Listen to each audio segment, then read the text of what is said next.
I was raised in a family, or in a culture, I could say culture, where this is it. This is the only life. After that, it's, heaven or hell, kingdom of God. I had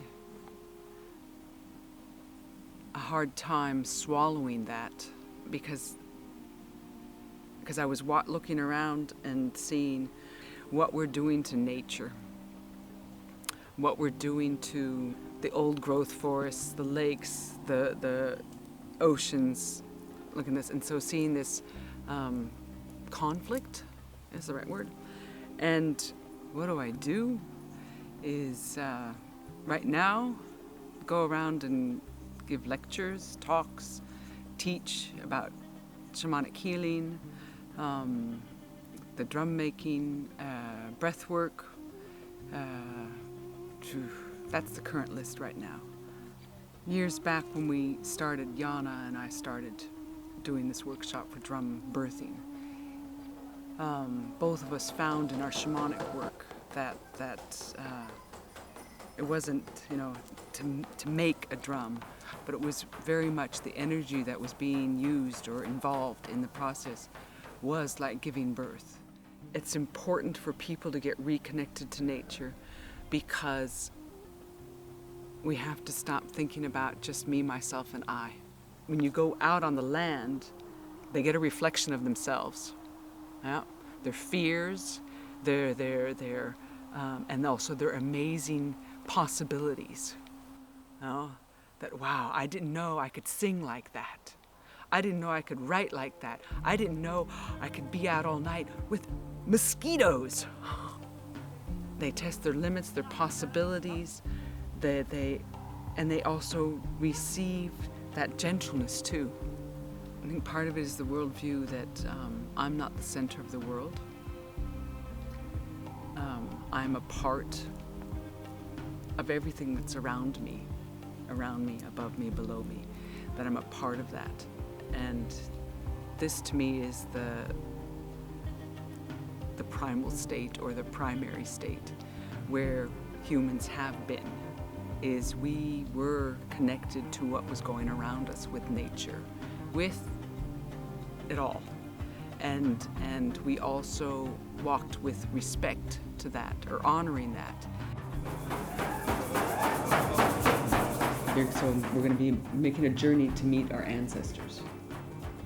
And we're going to be walking back and forth between this ordinary reality, if you call it this reality, and the spirit world. And connecting up with that. And then coming back in here and then going off again. Yeah. I want to get you really tied in. I want to try to. I want spirits to put this here. And then we'll be having a ritual to go out to get our bones, which are our bones, our shaman bones, our ancestor bones. Because when you leave this area and you enter that field and that little forest and the duck walk, yeah, you are entering into, this is me now going in to get my bones, to get birth. This is something going to be born, something new coming in.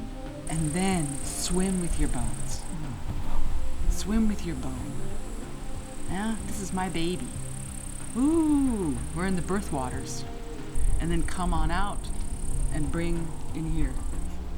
So many of the old charm songs and all the, you could say, traditional stories, the old stories, there was a lot of sex going on, yeah? And, you got coyote tales, you got raven tales, everybody's, everybody's doing it.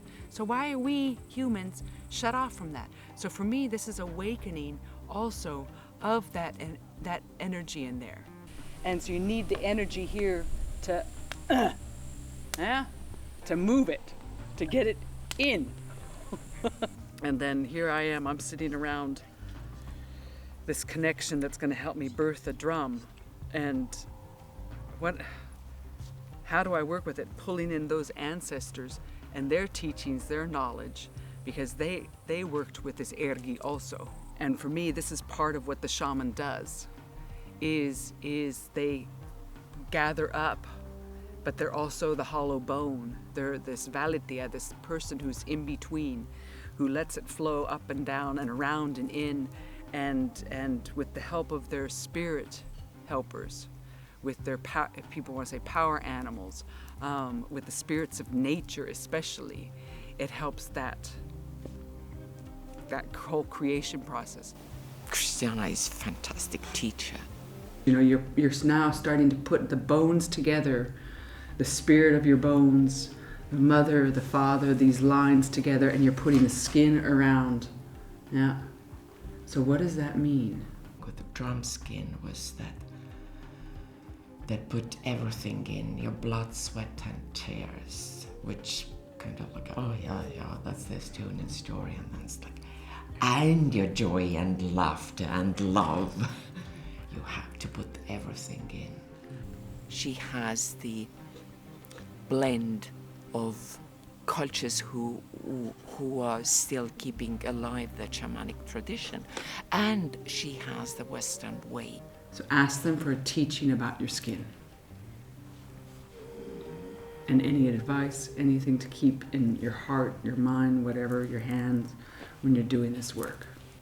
And she blends them together and brings into this time and age, right now. This is my skin. It's the skin of my spirit helpers, perhaps. It's the skin of the drum. I'm forming a new being and doing the lacings and talking about the lacings. The spirit helpers, power animals, spirits of nature, they come up with some pretty wild ideas, and so it's to try it out. She's a powerful teacher because she knows when to say nothing. You've worked with the bones, you've worked with the skin, and you know who's the spirit of the skin, and now it's to go and find who is the spirit of my drum. It's kind of hard to understand that the soul isn't in the drum, but it's in me. It's impossible that the soul is in me, not in drum. I faced when they just put my copy in front of me. This is the soul of drum. The spirit is inside, and the drum. Mm-hmm. Inside is outside.